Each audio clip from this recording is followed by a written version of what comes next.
Sio tu ni swala tu unasema tu amekuja tu kupunguza mambo ya moshi na wewe peke yako kupika, lakini ni swala kubwa zaidi. Tukiongelea kuhusu swala la cooking stove, energy saving stove na climate change na health, tunamaanisha kwamba ukitumia hii stove ambayo inatumia kuni chache, umeanza kupunguza ukataji wa miti kule msituni. Sio tu ni swala tu unasema tu amekuja tu kupunguza mambo ya moshi na wewe peke yako kupika, lakini ni swala kubwa zaidi. Ni swala zito. Tunajua kabisa ni masuala ya kiafya, kimazingira na gharama. Zote hizi tutakuwa tumetatua kwa asilimia kadhaa. Na wanasema kuwa energy saving stoves inapunguza uzalishaji wa kaboni kwa kilo 1,000 mpaka kwa 3,000 kila mwaka.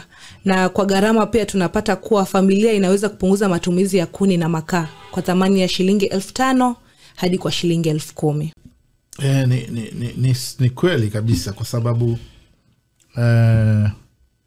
lazima kuwe tutakuja na njia za kuweza kupunguza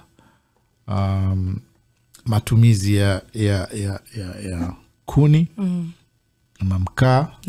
Kwa sababu tunavyoendelea kutumia kuni na mkaa ndivyo tunavyozidi kujimaliza.